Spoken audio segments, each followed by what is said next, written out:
Oh Yeah. my goodness, it's Yeah. just amazing to see his bright smile, Yeah. and it really does make a difference whenever you have somebody spreading that type of positivity, spreading that kind of kindness. Yeah. They say it started as a beautiful day, sunny, blue skies, but then they got that call not even nightmares are made of. If you ask them, they'll tell you that this day isn't about them, but rather the 40 brave men and women who came together to defeat hate. One man's bright personality, greetings, and high fives have touched hundreds in the Huntington community. If you're a frequent shopper at the giant food store, you've most likely met him. And for this employee, the job is a dream come true. Throughout the month of March, we introduced you to 4 finalists of our Remarkable Women of Central Pennsylvania contest. We got to recognize and feature amazing females who are making an impact in our viewing area, and we're so lucky to have people like them who strive to make our communities the best they can be. And tonight, we're excited to announce our winner who got a surprise visit from myself and Alyssa Royster. Take a look. We're headed in right now to surprise Emily. Hi, Emily. We have a huge surprise for you. What? You are this year's Remarkable Woman winner for Central Pennsylvania. Congratulations.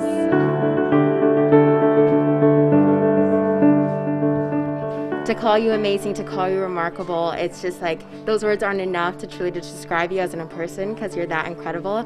But yeah, I just know that your strength and your faith was so inspiring to me, and I know to everybody who watched it. I feel really honored and just lucky to be able to share Kinsley's story with the world and be able to do some good in her memory. You know, of course, Kinsley is your world changer, and I think that through the stories that we've been able to share on television, that is very, very apparent to see. What does it mean to you that you're able to keep her memory alive and her honor going? Well, when you lose a child, you lose them at, every stage of their lives. So this is just something that, I know that I know that she's still my daughter, but I know that other people know that no matter what, I always will have a daughter, and I'll just keep trying as hard as I can to do everything that we can in her memory and in her honor. And I'll never stop. I'll never stop. We'll never stop. And I'm so proud of her. I was hiding behind the camera when you guys first got here, but it brought tears to my eyes to see all the good she's doing. And we have balloons for you here. We also have a check for you as well that we want to present to you. It just feels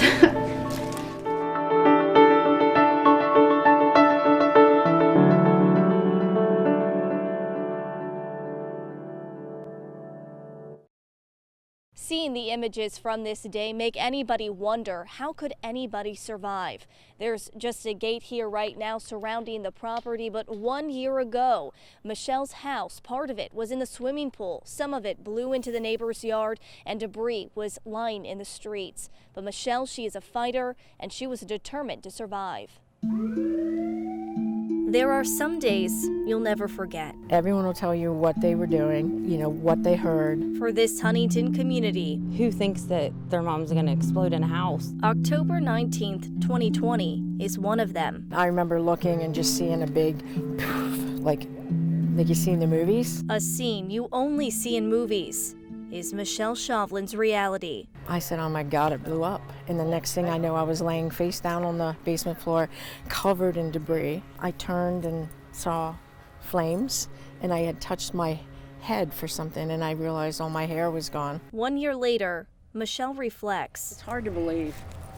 I mean, just being here, it's hard to believe. It's emotional, as you can imagine. A day so horrific, many wonder how she's even living to tell her story. I have grandkids that they call me Wonder Woman because, to them to come up out of something like that, it's pretty amazing. A normal morning turning into the unimaginable. I was screaming at everybody like, where's my mom? Where's my mom? Michelle is stuck in the rubble. She can't see anything in front of her. Flames are quickly approaching. My time was running out. She tells herself she's going to see another day no matter what. And I said, I'm not going to die in this basement like I'm in hell. And I stood up And I thought, I got to scream as loud as I can so someone can hear me. I yelled back and she heard my voice, and she was starting to climb up out of the basement here. Neighbors John Eastman and Christopher Winker hear those screams for help. Yeah, I'm just thankful that I was able to be here and help her out. He's a tell you hero. The truth. He's a hero. You know, I don't want to get into Because a lot of people didn't come to help me. They stood and watched. John came. John and Chris pulled Michelle, who was trapped from the flames, to safety. Today, we recognize the kindness of neighbors helping a neighbor in great need. If it wasn't for these two men, Michelle doesn't know if she would have lived to see another day. They're honored for their bravery and courage to act. Michelle's road to recovery has been anything but easy.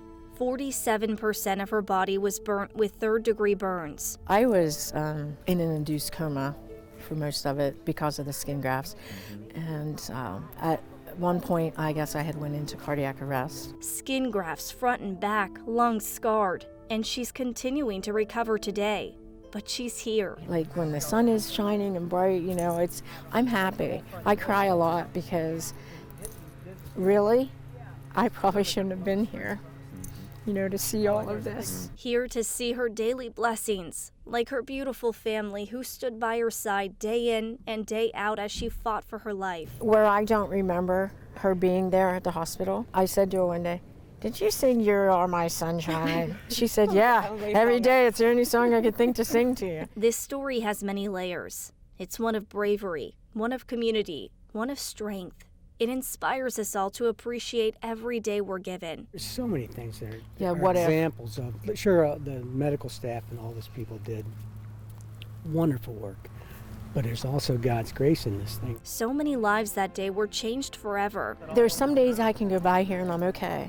And then there's some days I'll sit outside the fence and I'll just cry. I mean, I lost absolutely everything, and it's hard. And as the healing process continues, Michelle's story and her fighting spirit I was covered by angels, apparently. is nothing short of a miracle. In Huntington, I'm Maggie Smolka for WTAJ News. Hey Morgan, good afternoon. Well, I'll tell you what, there's something here for just about everyone. For the last week, the organizers and the volunteers of the foundation called Courage for Kiera, they have been making sure that everything is set and ready to go here. They've broken everything up into categories. You can see right here, this is the holiday section. And then if we go over here, you can see the glassware, the mugs, the kitchen utensils, clothing over this way. And then they also have shoes, jewelry, electronics, toys, a little bit of everything. And the best thing is everything is priced pretty cheaply. Now this is placed in the warehouse next to the Slinky Action Zone, and it's all in memory of someone really, really special. I want to draw your attention right now to your screen, and this is a picture of who it's all being done for. This is Kiera. In 2017, at just 16 years old, she lost her courageous battle to a rare form of childhood cancer, but her memory lives on through the Courage for Kiera Foundation. It was started by a good friend of hers. For me to be able to play a role in this and to continue Kiera's legacy, it's the best thing in the world. I couldn't ask for anything more. It's seriously so amazing, and every person who comes through with a quarter item anywhere to hundreds of dollars worth of things, I know exactly where the money's going towards, and it makes me feel so happy and so honored to be able to do this. I just am so thankful that Maddie began this foundation to keep Kiera's memory alive. So the yard sale is all taking place tomorrow, starting at 8 o'clock, and it's going to last until 3, and then again on Saturday, 8 a.m. until 3 p.m. Last year, they were able to raise $10,000, and they're hoping to exceed those expectations. And to find out where all of this money is going towards, make sure you tune in tomorrow at 5:30 to this month's Making It Matter. But Morgan, if you're able to make it out, so many great finds, so many great bargains, and to a great cause as well.